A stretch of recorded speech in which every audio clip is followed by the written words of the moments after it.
Painted painless learning.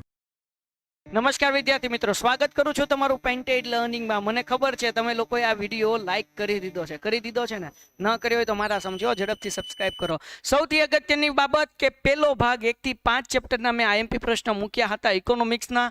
એમાં ખૂબ સારો રિસ્પોન્સ મળ્યો. તમે લોકોએ સરસ મજાના વિડીયોઝ લાઈક કર્યા, ચેનલ સબસ્ક્રાઇબ કરી છે અને ઘણા બધા નવા લોકો જોડાણા છે. તમે હજુ સુધી ચેનલ સબસ્ક્રાઇબ ન કરી હોય તો કરી લેજો. આજના આ વિડીયોમાં આપણે ચર્ચા કરવાના છીએ કે 6થા ચેપ્ટરથી લઈને 11મા ચેપ્ટર સુધી કયા કયા ચેપ્ટરના કેટલા એમપી પ્રશ્ન છે. ભાઈ, હું તમારી સામે સરસ મજાની મલાઈ લઈને આવ્યો છું, બરાબર? આમ તો મલાઈ ન કહેવાય, માખણ કહેવાય. માખણ ક્યારે નીકળે ખબર કે નથી ખબર? આમ પ્યોર વસ્તુ એટલું કરો ને એટલે બસ બધું થઈ ગયું. અને ભાઈ 5-5, 7-7 સવાલ એક ચેપ્ટરના, એટલું તો કરશો ને? મને ખબર છે કરશો. ચલો ચર્ચા કરીએ 6થા ચેપ્ટરની. 6થા ચેપ્ટર જે છે એનું નામ છે બેરોજગારી. એની અંદર વિભાગ સી, તમને ખબર છે વિભાગ સી કેટલા માર્ક્સનો છે? 3 માર્ક્સનો નથી, એલા 2 માર્ક્સનો છે. હું તમે તે હાલો, એમાં પહેલો પ્રશ્ન શું છે ભાઈ? આમાંથી જે મોસ્ટ આઈએમપી હશે એમાં હું ગોલ રાઉન્ડ કરીશ. બાકી આ બધા સવાલ આઈએમપી છે, તમારે પાકા કરવાના છે. સંપૂર્ણ બેરોજગારીનો અર્થ સમજાવો. Most IMP. ભારતમાં બેરોજગારીની સમસ્યા માટે બચત અને મૂડીરોકાણનો નીચો દર જવાબદાર છે. ટૂંકમાં સમજાવો. ભાઈ આ 2 માર્ક્સનું છે, ઘણા બધા ટૂંકમાં સમજાવે. ખાલી એક લાઈન લખીને કહી દે કે આ કારણથી, એવું ટૂંકમાં હાવ ન સમજાવવાનું. ઓછામાં ઓછા 4, વધુ 6 થી 8 મુદ્દા લખવાના છે, બરાબર ને?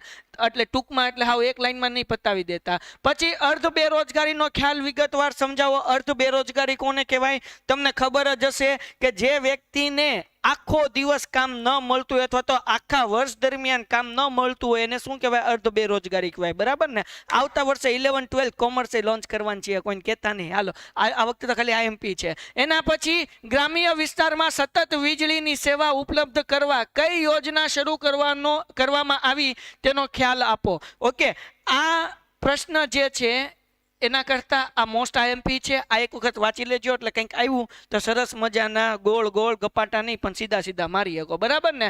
પછી આ મોસ્ટ આઈએમપી, પ્રધાનમંત્રી કૃષિ સિંચાઈ યોજના ક્યારે અને કયા ઉદ્દેશથી શરૂ કરવામાં આવી છે, બરાબર? પછી સમજાવો અનૈચ્છિક કે ફરજિયાત સ્વરૂપની બેરોજગારી. અનૈચ્છિક કે ફરજિયાત સ્વરૂપની બેરોજગારી કોને કહેવાય એ કહેવાનું છે. અને સ્વૈચ્છિક બેરોજગારી કોને કહેવાય? અનૈચ્છિક કોને કહેવાય ખાલી ટૂંકમાં સમજાઈ દઉં, પછી તમારે પાકું કરશો એટલે ટપ્પો પડશે.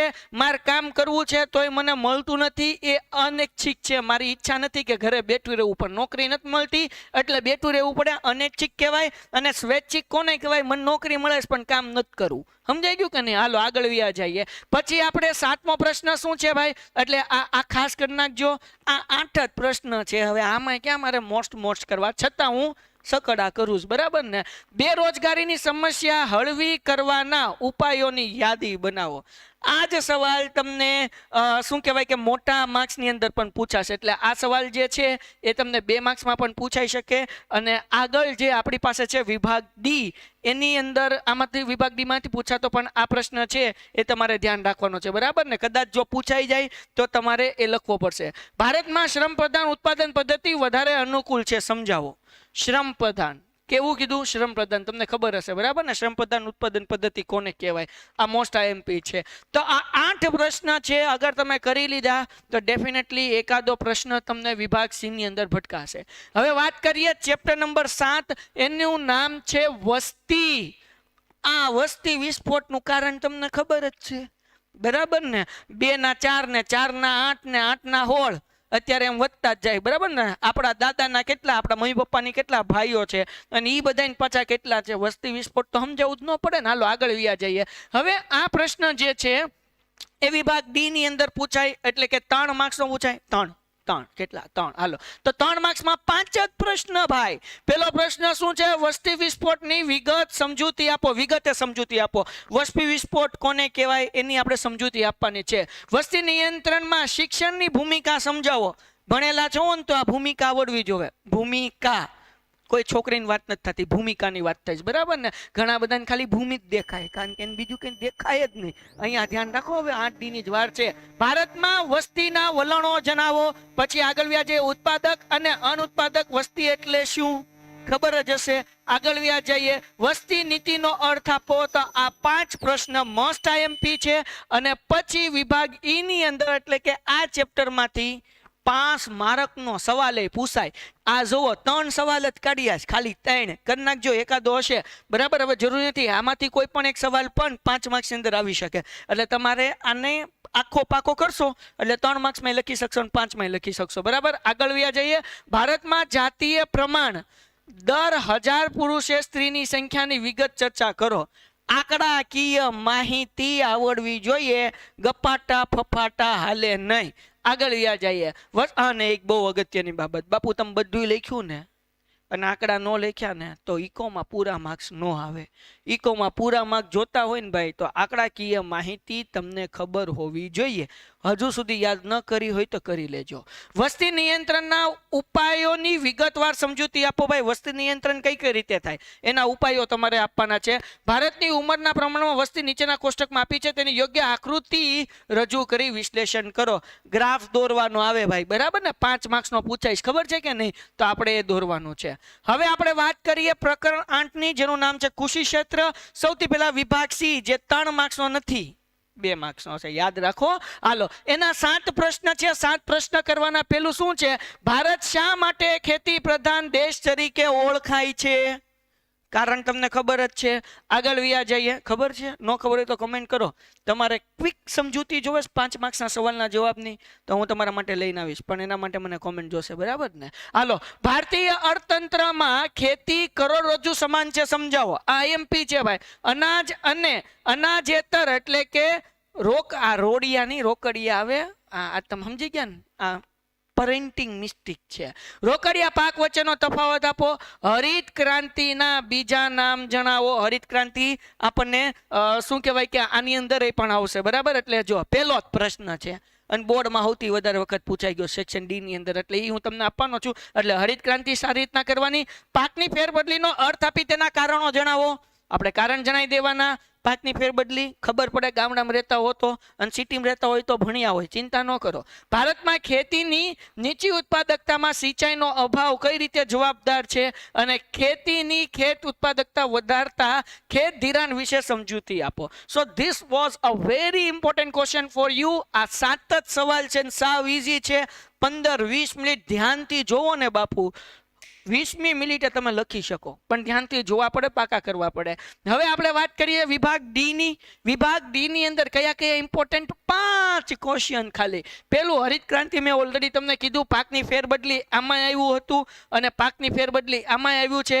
ભારતમાં આધુનિક ખેતી વિશેનો ખ્યાલ આપો અને પાક સંરક્ષણ અને કૃષિ સંસાધન વિશે જણાવો. મોસ્ટ આઈએમપી કરી નાખજો. ખેતીની નીચી ઉત્પાદકતા માટે વસ્તી ભારણ પરિબળનું સમજૂતી આપો. વસ્તી ભારણ એટલે વસ્તી વધારો. એના પછી આગળ વ્યા જઈએ. લોકોનું જીવન ધોરણ વધારવા ખેતી ક્ષેત્રનો ફાળો સમજાવો. આ 5 આઈએમપી છે, પણ આ એક કડકડાટ કરજો.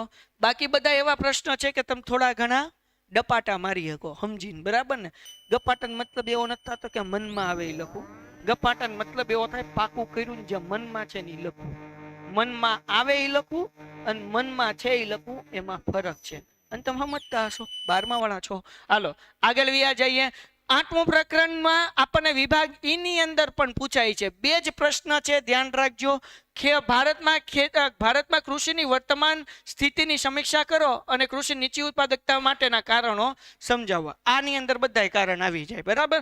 એમાં વસ્તી ભારણ આવી જશે, બધાય કારણ આવી જશે, શિક્ષણ આવી જશે, બધું આવી જશે. ઓકે, તો આ 8મા ચેપ્ટરના આઈએમપી પ્રશ્ન ક્યાં ભાઈ બહુ મોસ્ટ આઈએમપી છે ને, એ હું તમારા માટે લાવ્યો છું. પ્રકરણ નંબર 9 વિદેશ વેપાર. હવે એની અંદર વિભાગ સી ની વાત કરીએ, જે 3 માર્ક્સનો નથી. કોમેન્ટમાં લખો કેટલા માર્ક્સનો, હું ભૂલી ગયો. ભૂલા. હાલો, પહેલો પ્રશ્ન, આંતરિક વેપાર એટલે શું ભાઈ? આંતરિક વેપાર કોને કહેવાય? બીજું, વિદેશી વેપારની વર્તમાન સ્થિતિ દર્શાવો. આંતરરાષ્ટ્રીય વેપારનું કદ પરિભાષિક શબ્દમાં. લેણદારની તુલનાનો અર્થ, આ ખાસ ધ્યાન રાખજો. પછી વેપારી તુલના લેણદારની તુલનાનો એક ભાગ છે, સમજાવો બરાબર. પછી વેપાર તુલના સમતોલ ખાધવાળી પુરાંતવાળી ક્યારે હોય છે. પછી લેણદારની તુલનાનો ખ્યાલ આપી મુખ્ય પ્રકાર જણાવો. હુંડિયામણનો દર સમજાવો. આ બધા આઈએમપી છે, પણ આ મોસ્ટ આઈએમપીમાં હું સ્ટાર કરું છું. બરાબર. આંતરિક વેપાર અને વિદેશી વેપાર વચ્ચેના તફાવત અને વેપારિક તુલનાનો અર્થ આપો. સો આ 4 ક્વેશ્ચન ઇઝ મોસ્ટ ઇમ્પોર્ટન્ટ. તમારે બધાય કરવાના છે, પણ 4 કડકડાટ કરવાના છે. એના પછી આગળ રહ્યા જઈએ ભાઈ. વિભાગ ડી જે 2 માર્ક્સનો નથી, પણ કોમેન્ટ કરો કેટલા માર્ક્સનો છે. વેપારી તુલના અને લેણદારની તુલના વચ્ચેનો તફાવત જ્યાંની પહેલા હતો. આ 4 મોસ્ટ આઈએમપી છે. ભારતના વિદેશ વેપારના કદમાં થયેલ ફેરફાર સવિસ્તાર જણાવો.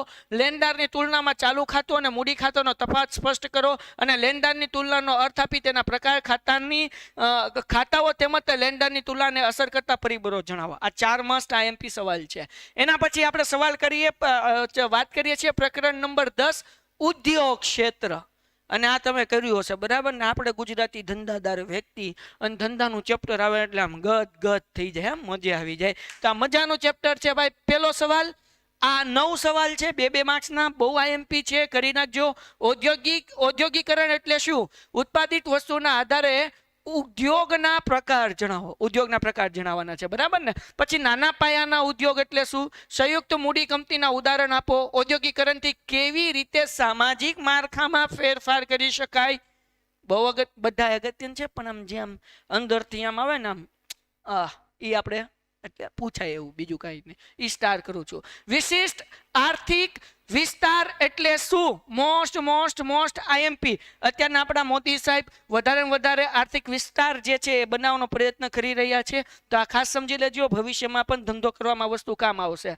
અર્થતંત્રમાં ઉદ્યોગનું પ્રમાણ વધતા વિકાસ દરમાં થતા ફેરફાર ચર્ચા કરો. પછી વિશિષ્ટ આર્થિક વિસ્તારનું મહત્વ ટૂંકમાં સમજાવો. આ 2 પ્રશ્ન એકબીજા સાથે લાગતા વળગતા છે. 5મો 7મો વ્યવસ્થિત રીતે કરશો એટલે થઈ જશે. ભારતમાં વિશિષ્ટ આર્થિક વિસ્તારના નામ જણાવો. હાલો ભાઈ, 8મોય લાગતો વળગતો. અને ઔદ્યોગિક વિકાસ માટે પાયાની સુવિધાઓ જણાવો. બરાબર ને. એટલે આ બધા એમપી પાયાની સુવિધા કઈ કઈ વસ્તુ છે. એના પછી આપણે વિભાગ ડી જે 2 માર્ક્સનો નથી, પણ 3 માર્ક્સનો છે. 4 જ પ્રશ્ન. મોજ કરો, 4 કરો એટલે રોજ મજા આવી જશે ભાઈ. પેપર આમ સામું આવશે ને પ્રશ્ન આમાં દેખાશે. ઉદ્યોગનું મહત્વ સ્પષ્ટ કરતા 3 મુદ્દા જણાવો. બીજું, મૂડી રોકાણના આધારે ઔદ્યોગિક માળખું સમજાવો. ભારતીય અર્થતંત્રમાં ગૃહ ઉદ્યોગ અને નાના પાયાના ઉદ્યોગ શા માટે મહત્વના છે સમજાવો. અને ઔદ્યોગિક વિકાસ માટે સરકારે લીધેલા કોઈ પણ 3 પગલાની ચર્ચા કરો. આ 4 ઈઝી પ્રશ્ન છે ભાઈ. હવે એના પછી આગળ વ્યા જઈએ ભાઈ. પ્રકરણ નંબર 11 છેલ્લું પ્રકરણ, આઈએમપી સવાલ. જો તમને ગમ્યું હોય તો લાઈક કરો, ચેનલને સબસ્ક્રાઇબ કરો, તમારા મિત્રોમાં શેર કરો. આવી રીતના આઈએમપી તમારે વાણિજ્યમાં જોવે છે, ઓસીમાં જોવે છે, બીએ કયો, ઓસી કયો, વાણિજ્ય કયો, બધું હરખું જ કહેવાય. બોલો જોવે છે? આપું અને કોમેન્ટ કરો તો હું આપીશ. આગળ વ્યા જઈએ. પહેલો સવાલ કે સ્થળાંતરના પ્રકારો સમજાવો. લોકો હું લેવા સ્થળાંતર કરે ભાઈ, એના પ્રકારો. શહેરીકરણનો અર્થ આપી તે કેટલી રીતે થાય છે તે જણાવો. શહેરીકરણની સમસ્યા હળવી કરવાના ઉપાયો ટૂંકમાં સમજાવો. આરોગ્ય એટલે શું? આર્થિક વિકાસ માટે કઈ રીતે મદદરૂપ બની શકે છે જણાવી. ભારતની આરોગ્યની સ્થિતિ જણાવો અને શિક્ષણનું મહત્વ જણાવો. આ 5 મોસ્ટ આઈએમપી સવાલ. એના પછી આપણે આગળ વ્યા જઈએ. છેલ્લો વિભાગ, વિભાગ ઈ. બરાબર. હાલો, વિભાગ ઈ ના ખાલી 4 પ્રશ્ન બોસ. પહેલો પ્રશ્ન, સ્થળાંતરના કારણોની સમજૂતી આપો. જે ઓલામાંય હતું આમાંય છે. પછી ભારતમાં શિક્ષણની સ્થિતિ વિશે સવિસ્તાર સમજાવો, સમજાઈ દેવાની. પછી વર્ષ 2012-13માં વીજળીની વપરાશની નીચેની માહિતી વિભાજિત સ્તંભાકૃતિમાં રજૂ કરી તેનું વિશ્લેષણ કરો. પહેલા ચેપ્ટરમાં આપણે સ્તંભાકૃતિ દોરતા શીખ્યા છીએ. આ સવાલ છે એ 3જા ચેપ્ટરનો છે, પણ પહેલા ચેપ્ટરમાં સ્તંભ આકૃતિ જે શીખ્યા છે એ રીતે આપણે દોરવાનું છે. એના પછી શહેરીકરણની અસરો સમજાવો. લ્યો વિદ્યાર્થી મિત્રો, આ 4 આઈએમપી પ્રશ્ન થયા. એટલે એવું જ છે, નાને એવું જ છે. તમે એક સરખું એક ધારું મગજમાં ટાર્ગેટ લઈને બેઠા હોય ને એટલા સવાલ કરી નાખશો, ડેફિનેટલી આમાંથી ઘણા બધા સવાલો મોર દેન 85% તમારી સામે દેખાશે અને તમે લોકો સારી રીતના લખી શકશો. પણ એના માટે જરૂરી શું છે બેટા? ખાલી યુટ્યુબમાં વિડીયો જોવાથી, સવાલ જોવાથી ન થાય. બુકે ખોલવી પડે, વાંચવું પડે ને પાકું કરવું પડે. તો થોડું પાકું કરજો, મહેનત કરજો. 12મા ધોરણનું રિઝલ્ટ જે છે એ સારી યુનિવર્સિટીમાં, સારી કોલેજમાં એડમિશન લેવા માટે બહુ મદદરૂપ છે. આગળ તમે ક્યાંય પણ જોબમાં જાશો, ગવર્મેન્ટ જોબની અંદર જાશો, ત્યાં 12મા ધોરણનું રિઝલ્ટ ખૂબ અગત્યનું બને છે. સો તમારી આગળ હજુ ટાઈમ છે. પછી અત્યારે મહેનત ન કરી તો ખાલી અફસોસ કરવાનો ટાઈમ રહેશે, મહેનત કરવાનો ટાઈમ નહીં રહે. સો આ આઈએમપી પ્રશ્ન એટલા માટે આપીએ છીએ બેટા કે તમે આટલું તો કડકડાટ કરો, આમ જોરદાર જબરદસ્ત, કે જેના કારણે તમે સારું પરિણામ લાવી શકો અને તમારું ફ્યુચર, તમારા સપનાઓ તમે પૂરા કરી શકો. સો મળીએ નેક્સ્ટ વિડીયોમાં. એ પહેલાં હજુ સુધી વિડીયો લાઇક ન કર્યો તો લાઇક કરો, ચેનલને સબસ્ક્રાઇબ કરો, તમારા મિત્રોમાં શેર કરો, અને તમને જો ઓસીનો વિડીયો જોતો હોય એટલે કે વાણિજ્યનો આઈએમપી પ્રશ્નનો તો મને કહો, હું મૂકીશ તમારા માટે. ડન? તો મળીએ નેક્સ્ટ વિડીયોમાં. ત્યાં સુધી ગુડ બાય, ધન્યવાદ. Painted, Painless Learning.